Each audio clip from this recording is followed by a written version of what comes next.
भगवान ऋषभ देव के निर्माण की पूर्व बेला में, जैसा कि श्री ऋषभ देव चरितम के नाम से चल रहा है, ऋषभ देव चरितम व्याख्यान माला, उस व्याख्यान माला के अंतर्गत आज ऋषभ देव भगवान के पूर्व का 7वां भव है। यानी हमने राजा महाबल की पर्याय से प्रारंभ किया था। आचार्य जिनसेन स्वामी कृत आदि पुराण महापुराण के अंदर जो वर्णन आया है ऋषभ देव भगवान के पूर्व भवों का, पूज्य ज्ञानमती माता जी ने उसी वर्णन को ऋषभ देव चरितम में, ये ग्रंथ है, बहुत ही सुंदर संस्कृत भाषा के अंदर इस ग्रंथ का लेखन किया है। इसकी हिंदी टीका का नाम है ब्राह्मी टीका, और इसके अंदर भगवान के पूर्व भवों का वर्णन करते हुए बताया गया है कि किस तरह से जब कोई महान आत्मा अपने भावों को सुधारते हुए भगवान बनने की श्रेणी में आते हैं, तो उनके साथ अगर पशु भी होते हैं और कोई आहार देखते होते हैं, कोई अनुमोदना कर रहे होते हैं, सब के सब किस तरह से जीवन का उत्थान करके और अंत में भगवान के साथ ही वे जुड़ करके और मोक्ष तक की प्राप्ति कर लेते हैं। तो राजा महाबल की पर्याय को आपने सुना, जहाँ उन्होंने अपने ही मंत्री से सम्यक दर्शन को ग्रहण कर ललितांग देव का पद प्राप्त किया, दूसरा भव ललितांग देव का, तीसरा भव वहाँ से निकलकर राजा वज्रजंग हुए विदेह क्षेत्र के अंदर, और राजा वज्रजंग के बाद में वो भोग भूमि के आर्य हो गए, अपनी पत्नी के साथ आर्य और आर्या के रूप में हुए। वहाँ से जाकर श्रीधर देव की पर्याय में आते हैं, और श्रीधर देव की पर्याय में भी सम्यक दर्शन की दृढ़ता होने के कारण मध्यलोक में आकर विदेह क्षेत्र में वे राजा सुविधि के रूप में जन्म ले लेते हैं। राजा सुविधि अपने पुत्र के मोह के कारण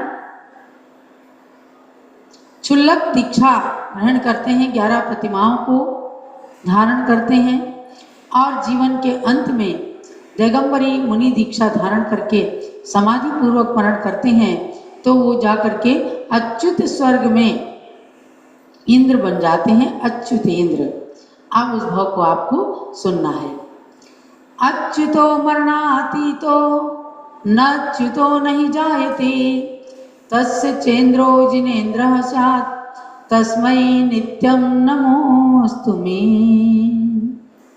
अच्युत अर्थात जो च्युत ना होने से अच्युत है, आगे जन्म ना लेने के कारण मरणातीत हैं, ये सब भगवान ऋषभ देव के विशेषण दिए हैं।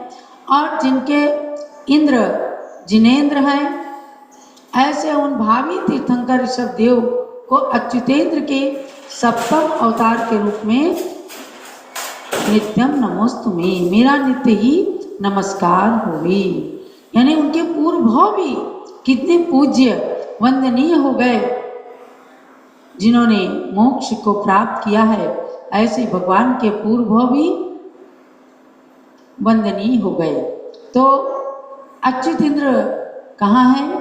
अच्युत स्वर्ग 16वें स्वर्ग का नाम है अच्युत स्वर्ग। सौधर्म ईशान सानत कुमार माहेंद्र ब्रह्म ब्रह्मोत्तर लांतो कापिष्ट शुक्र महाशुक्र सतार सहस्रात आनंद प्राणत आरण और अच्युत। ऐसे 8 कल्पों में 16 स्वर्ग हैं। 16वें स्वर्ग का नाम है अच्युत स्वर्ग। वहाँ जाकर के वह अच्युत स्वर्ग में जब जन्म लेते हैं, सुविधि महामुनि जाकर के मरण के पश्चात वहाँ जन्म लेते हैं, तो वर्णन आया है कि वहाँ ऐसे उठ करके बैठ के उपवास सैया पर जैसे मानो सो करके ही उठे हों। उठते ही वे देवों के जय जय शब्दों को सुन करके अपने अवधिज्ञान से जान जाते हैं कि मेरे सम्यक दर्शन का फल मुझे मिला है, और ये सब धर्म का प्रताप है। धर्म के कारण ही मैंने मनुष्य की पर्याय से अब इंद्र की पर्याय को प्राप्त किया है। 22 सागर की तो वहाँ आयु थी। जैसे जैसे ऊपर ऊपर के स्वर्ग में जाते हैं ना, तो ऐसे उनकी आयु खूब बढ़ती जाती है, सुख बहुत बढ़ता चला जाता है। और अणिमा महिमा आदि रिद्धियाँ, उन्हें 8 रिद्धियाँ प्राप्त हो गई थी। और इनका अधिकार क्षेत्र बहुत बड़ा हो गया था। खूब इंद्रक विमान, श्रेणीबद्ध विमान, प्रकीर्णक विमान, ऐसे बहुत सारे 33 देव जिनको राजसभा के रूप में, इंद्र सभा के रूप में वहाँ पर वो संबोधित किया करते थे और वहाँ पर एंजॉय हुआ करता था देवताओं का। तो वहाँ अनेक देवियाँ थीं। तो ये यहाँ पर ध्यान देना है कि इसमें वर्णन है कि उन अच्युतेंद्र की 8 महादेवियाँ थीं, 63 वल्लभिका देवियाँ थीं और एक एक महादेवी के अंडर में 250-250 अन्य देवियाँ रहती थीं। और इन इंद्र की प्रत्येक देवी अपनी विक्रिया से 10,24,000 सुंदर स्त्री के रूप भी बना लेती थी, बालक का भी रूप बना लेती थी और आकर के भगवान के साथ में खेलती भी थी। तो ये सब विक्रिया की शक्ति है और ये सब पुण्य से प्राप्त होता है। तो इसमें आपको एक चीज ध्यान रखना है कि 16 स्वर्ग तक ही देवियां जाती हैं। तो 16 स्वर्ग तक ही देवों के साथ, इंद्र के साथ इंद्राणियां रहती हैं। इसके ऊपर कोई इंद्र के साथ इंद्राणी नहीं है, देवी नहीं है। इन्हें 9 ग्रेवेय, 9 अनुदिश और 5 अनुत्तरों में केवल इंद्र देवता ही देवता हैं, कोई देवियां या इंद्राणियां नहीं हैं। उसका एक नियम है कि सौधर्म और ईशान, इन 2 स्वर्गों में ही देवियों के जन्म होते हैं। समझे ना, इन 2 स्वर्गों में ही देवियों के जन्म होते हैं और ऊपर ऊपर के देवता आकर के उन्हें अवधि ज्ञान से पता चल जाता है कि मेरी कितनी देवियां हैं। वो जाते हैं चाहे सौधर्म स्वर्ग में, चाहे ईशान स्वर्ग में, जिनकी जहाँ देवियां हैं वहाँ से लेकर अपने स्वर्ग में आते हैं और वहाँ पर उनके साथ में सुखपूर्वक रहते हैं। तो वहाँ काम सेवन को बताया कि मैथुन सेवन जो है केवल मानसिक, मन में देवी का चिंतन करते ही बस उनको सुख मिल जाता है। काय प्रविचारा ऐसा ना कहा गया है। काय से जो प्रविचार है, काम सेवन है, वो केवल 2 स्वर्ग तक है। शेषा रूप शब्द मना प्रविचारा, आगे आगे रूप को देख लेने से, शब्दों को सुन लेने से या मन में उनका चिंतन कर लेने से ही वह काम वासना शांत हो जाती है। ऐसे स्वर्ग में जाकर खूब स्वर्ग के सुखों को भोग रहे हैं। यानी अब वो तो भगवान बनने वाले हैं आगे जाकर के, क्योंकि ये 7वां भाव है। अब 8 और 9 ये 2 भाव आगे आएंगे और 10वें भाव में तो भगवान बन जाएंगे। स्वर्ग के सुख में जा करके जो वहाँ मग्न होकर के अपने सम्यक दर्शन को दूषित ना कर ले, यानी मिथ्यात्व को ना प्राप्त हो जाए, ये बड़े भारी पुण्य की बात है। वहाँ पर अपने सम्यक दर्शन को दृढ़ रखना, माने जब स्वर्ग से च्युत होने लगते हैं तो देवता लोग एकदम, इंद्र देवता जो भी होते हैं, घबराने लगते हैं। 6 महीने पहले उनके गले की मंदार माला मुरझाने लगती है। मैं कैसे यहाँ का वैभव छोड़ूंगा, यहाँ की देवियों को कैसे छोड़ूंगा, यहाँ का सुख कैसे छोड़ूंगा, ऐसे सोच सोच करके मन छोटा होने लगता है। तब वे तिर्यंच की योनि में भी जाने की तैयारी कर लेते हैं। लेकिन जिन्हें संबोधन प्राप्त हो जाता है स्वयं से या अन्य देवताओं के निमित्त से, तो वो सम्यक दर्शन के साथ समाधि पूर्वक मनन करते हैं, तो आगे जाकर नियम से मनुष्य बन जाते हैं। एक जगह प्रश्न हुआ कि भगवान, हमने स्वर्ग देखा नहीं, स्वर्ग के सुखों का बड़ा महत्व सुनते हैं, महिमा सुनते हैं, कैसा है स्वर्ग?